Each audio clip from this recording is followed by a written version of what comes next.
Oke, halo semuanya, kembali lagi bersama saya Brian Howard. Kali ini saya akan menjawab lagi pertanyaan dari komentar-komentar yang ada masuk di kolom komentar di YouTube saya ya. Nah, dan saya juga ingin berterima kasih kepada semua teman-teman yang telah memberikan masukan dan telah memberikan pertanyaan, sehingga saya bisa juga menjawab ya di sini, sambil interaksi juga dan sambil mengingatkan kembali ya. Nah, jadi ini kita langsung masuk aja ke pertanyaan pertama. Hari ini tanggal 6 Juli ya, 6 Juli berarti hari Rabu. Hari Rabu hari ini. Nah, maaf teman-teman, saya udah lebih kurang 1 bulan ya nggak ngupload video karena kemarin jadwalnya cukup padat, tapi video-video akan nyusul ya ke teman-teman untuk bisa dilihat ya. Nah, oke, kita langsung ya pertanyaan yang pertama ini. Nah, ini kemarin ada di video kenapa tarikan tangan dan tendangan kaki gaya dada tidak bersamaan ya, yaitu timing itu. Nah, kemarin ada yang tanya itu bagaimana teknik tubuh bisa terangkat tinggi saat pull dan breath dalam gaya dada. Untuk mempermudah saat mau, ini ada yang bantuin jawab ya sebenarnya ya di bawah ini ya. Nah, di sini ya. Jadi ada yang komentar dan ada yang bantu jawab di sini ya. Saya terima kasih ya kepada teman-teman yang sudah membantu jawab ya. Dan di sini untuk mempermudah saat mau pull, angkat kepala buat lihat ke depan. Nah, saat mau pull bayangkan ngedorong air itu ke dada pakai momentum juga sebenarnya dengan gerakan undulation atau mengombak atau wave ya. Ya betul ya, kayak ombak ya saat kaki nendang. Jadi gak asal nendang doang. Ini stroke sebenarnya kompleks kalau dipikir-pikir. Jangan lupa kuncinya timingmu harus pas, dengan gitu terbentuklah momentum. Nah, ini benar ya, ada dibantu sama teman-teman ya. Jadi ketika berenang itu gaya dada itu ada momentum ya, naik dan turun ya. Jadi ketika kita tarik catch ya, itu ketika kita tarik catch itu sebenarnya ada momentum yang dari turun ke naik ke atas ya. Jadi kita tarik, akhirnya itu terbentuk satu momentum ya. Nah, betul kalau dipikir-pikir ini sebenarnya stroke gaya dada ini agak kompleks ya. Tapi kita kan ngelatih anak-anak ini juga harus menjelaskan yang detail sehingga anak-anak juga bisa paham ya. Nah, dan timing menjadi timing menjadi kunci utama ya di sini. Nah, makanya gaya dada adalah mengenai timing, di mana kita harus catch, di mana harus kita kaki ya tendang. Jadi timing itu timing tendang dan timing tangan itu nggak bersamaan. Nah, biasanya itu drill yang paling efektif menurut saya ya, itu adalah satu tangan dua kaki. Jadi satu tangan tarikan, habis itu tendang kaki 1 kali, tendang kaki 2 kali, habis itu satu tarikan tangan lagi. Nah, jadi 1 kaki 2 tangan itu biasanya bisa meningkatkan feeling atau rasa kita stroke gaya dada dengan air itu sendiri ya. Jadi bisa terbentuk momentum itu menurut saya dari drill yang paling efektif adalah satu tangan 2 kaki, atau biasa disebut 2 kaki 1 tangan, 2 kick 1 pull ya. Nah, itu mungkin pertanyaan yang pertama ya yang bisa saya jawab. Itu sebenarnya udah dijawab di video kemarin sebelumnya ya, tapi ini kebetulan ada yang membantu menjawab, jadi saya jelaskan kembali ya. Nah, lalu ini pertanyaan kedua nih ya, bagaimana cara mengatasi badan yang tenggelam ya. Nah, waktu itu 8 hari yang lalu ya, atau 1 minggu yang lalu, ini ada yang bertanya, izin bertanya, cara melatih perenang putri yang nafasnya tidak kuat. Nah, biasanya itu kalau nafas kan mengenai endurance ya, berarti daya tahan. Nah, untuk anak-anak putri biasanya mereka mulai latihan umur 11 tahun. Kalau untuk yang mau prestasi ya, 11, 12, 13, 14, 15 dan 16 biasanya udah prestasi ya. Nah, Jadi cara melatih anak-anak yang nafasnya tidak kuat ya, itu bisa dilatih dengan set-set aerobik ya. Contoh nih, kita mulai dari 10 kali 100. Habis itu kita masuk kali 15 kali 100. Habis itu kita masuk 20 kali 100. Habis itu intervalnya pelan-pelan diturunin gitu loh ya. Jadi kita juga boleh buat aerobik, contohnya set aerobik 5 kali 400 kalau dia sudah kuat, contoh 2000 meter. Jadi 5 kali 400 pelan-pelan naik jadi 6 kali 400. Intervalnya juga boleh bervariasi ya. Jadi contoh 3 kali pertama setiapnya contoh 6 menit. Habis itu 3 kali kedua setiapnya 5.50 ya. Nah, jadi bervariasi ini untuk cara melatih perenang putri yang nafasnya tidak kuat. Itu biasanya kita masukin set-set aerobik ya, lebih banyak set-set aerobik ya. Mungkin itu terjawabkan ya. Nah, untuk set aerobik sendiri bisa dilihat di video-video sebelumnya ya. Nah, habis ini kita ada pertanyaan yang ketiga ya. Nah, di sini di 2 cara start di renang, 2 cara start di renang ya, di video ini teman-teman bisa lihat ya. Sorry ya kalau kurang jelas ya, karena saya juga pada saat ngambil pengambilan video ya, cahayanya kadang nggak terlalu bagus ya. Nah, di sini bentar ya, ini start gaya punggung dong coach. Nah, kalau start gaya punggung itu sebenarnya di video itu sendiri sudah ada ya, cuman karena kolamnya kurang memadai dan pegangan startnya kurang memadai, jadi kita nggak bisa ini. Cuman intinya kalau start gaya punggung ya, kita tarik ya, kita tarik naik ke atas badan kita, habis itu kita tendang membentuk seperti kayak 45 derajat gitu ya, kayak curve gitu, kayak kurva ya.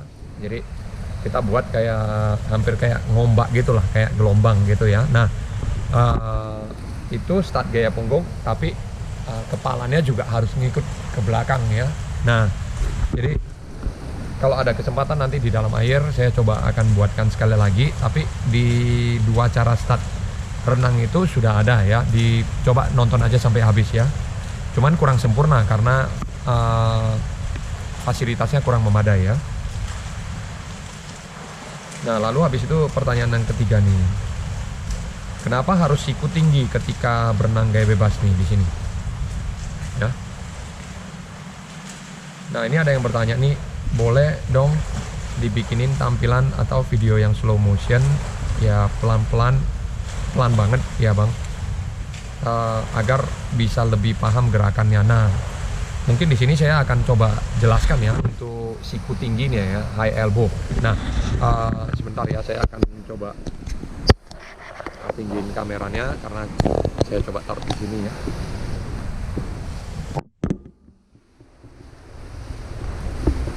Ya. Nah, kalau di berenang gaya bebas itu ya, kalau kita ada catch ya, ada recovery. Jadi ada catch, ada recovery, pull sama push ya. Jadi tarik dan buang, tarik dan buang. Nah, ketika tarikan kita perlu high elbow, ini kita perlu catch-nya seperti ini nih. Ya, kita langsung turun tangannya ke bawah, jangan ke samping ya, jangan ke samping.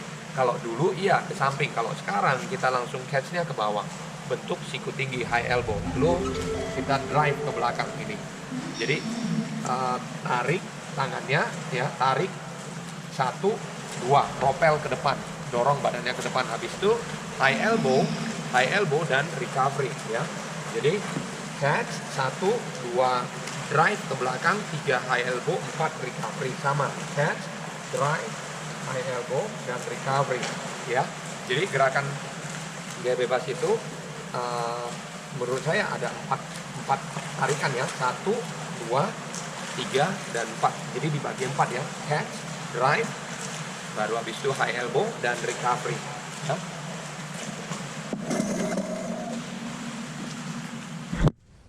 Ya, nah itu mungkin yang gerakan pelannya sehingga teman-teman bisa melihat ya lebih jelasnya ya untuk high elbow itu sendiri. Nah, lalu kita lanjut ke pertanyaan yang berikut ya. Ini ada di video bagaimana cara mengatasi badan yang tenggelam nih, head position nih ya, nih. Ya. Nah, di sini ada yang tanya, anak saya pinggangnya masih lemah, cara memperbaiki bagaimana di luar kolam, apa yang harus dilakukan. Nah, kalau pinggang ya paling kita hanya bisa latihan contoh kayak pinggang ya, paling kita bisa latihan kayak undulation ya, ataupun kita juga bisa latihan bagian perut core ya, sehingga kita bisa ningkatin bagian pinggang juga ya. Nah, kalau untuk latihannya sendiri kita boleh ngerjakan leg raises ya, leg raises. Jadi kita posisi tidur ya, saya akan tunjukin lagi kembali ya. Nah, jadi posisinya saya akan kembali lagi buatkan ininya ya. Jadi posisinya kita boleh latih ya, mungkin ya untuk core juga sih ya sebenarnya ya, boleh kita latih yang seperti ini ya, yang leg raises ya, leg raises seperti ini ya, atau leg raisesnya boleh juga kita kerjakan yang kaki gaya bebas ya, ataupun yang kaki gaya punggung yang terbalik ya. Nah, lalu kita juga boleh kerjakan mungkin back up ya, untuk nguatin pinggang dan punggung ya. Lalu kita boleh juga ngerjakan undulation ya, latih undulation juga seperti ini nih, jadi pinggangnya ya.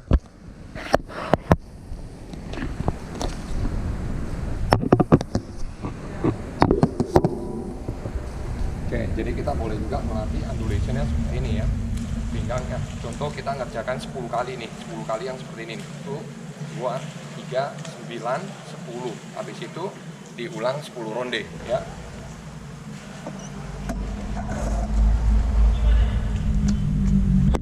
Nah, itu gerakan undulation yang mungkin bisa membantu di luar kolam ya, untuk gerakan pinggangnya sendiri supaya bisa lebih kuat ya. Mudah-mudahan ini membantu ya. Ataupun kita ngelatih yang namanya underwater dolphin kick ya, yaitu dengan boleh juga dengan program contoh 6x25 underwater dolphin kick diulang 3-4 ronde gitu ya. Nah, itu mudah-mudahan bisa membantu ya kalau untuk pinggang yang lemah ya, seperti itu. Oke, selanjutnya, halo coach, saya ingin bertanya, saya sudah umur 20 tahun tapi belum pernah ikut monitoring renang. Apakah sudah terlambat untuk kejar prestasi? Terima kasih coach, semangat mengontennya. Ya, ini ya, ada di video bagaimana cara descending di program latihan renang. Waktu itu pace 200 tambah 1, 23 ya. Nah, ini kira-kira 5 hari atau 6 hari yang lalu ya. Nah, saya ingin bertanya, saya sudah umur 20 tahun. Nah, sebenarnya kalau untuk perenang ya, mau berprestasi gitu, lebih baik ngikutin yang namanya long term athlete development. Jadi pengembangan atlet jangka panjang. Contoh, anak-anak yang umur 11 tahun itu mulai dilatih itu untuk putri ya, dilatih sampai umur 15 tahun. Jadi 5 tahun konservatif itu, 5 tahun berturut-turut itu mereka latihan terus, akhirnya tahun ke-6, tahun ke-7 mereka bisa berprestasi ya. Itu sudah pernah saya bahas sebelumnya di video-video sebelumnya ya. Dan kalau untuk putra itu umur 13 tahun ke atas ya. Dan ini kan yang ditanya adalah umur 20 tahun. Nah, ketika umur 20 tahun itu bukannya tidak bisa berprestasi, tapi konsistensi latihan harus terus jalan dan juga harus panjang ya, harus lama. Contoh mungkin 7 tahun, 8 tahun, 9 tahun baru mulai bisa kelihatan ada prestasinya. Tapi kan udah umur 27, 28 tahun sebenarnya sih nggak masalah, tapi asal konsisten gitu loh. Tapi kalau menurut saya sedikit sudah nggak sedikit ya, lumayan banyak sudah terlambat gitu loh. Sedangkan anak-anak umur 20 tahun aja itu seharusnya sudah berprestasi gitu ya. Nah, itu mungkin bisa ditanya ya, untuk terlambat apa enggak untuk kejar prestasinya ya. Nah, sama juga untuk teman-teman juga nggak bisa terlalu cepat. Contohnya anak umur 7 tahun, 8 tahun, 9 tahun tuh udah mau berprestasi duluan, udah nggak. kita mau berharap apa dengan anak umur 9 tahun itu, dengan anak umur 10 tahun, dengan anak umur 11 tahun. Kita perlu mereka bertumbuh pada saat itu dan berkembang ya. Nah, itu ya mungkin bisa terjawabkan ya. Nah, ini satu lagi ada pertanyaan berikut ya. Nah, bagaimana cara mengatasi badan yang tenggelam? Ini di video ini. Nah, ini teman-teman bisa lihat ya. Nah, Bang, aku minta dibuatin konten gaya renang apakah yang digunakan saat menolong orang tenggelam. Nah, itu biasanya kalau untuk menolong orang tenggelam kan itu kayak kita ada pelajaran PCR-nya ya itu apa namanya untuk keselamatan orang ya, yang safety, water safety ya, yang untuk menyelamatkan orang. Biasanya itu menggunakan kaki gaya dada, tapi biasanya itu di leher, dicekik gini, kayak dicekik di leher gitu ya. Jadi orangnya di telentang ya gaya punggung, tapi dicekik gitu di leher ya. Jadi ketika menolong orang itu badannya harus membelakangin kita, jadi kita cekik itu seperti ini ya, kita cekik lehernya, lalu kakinya biasanya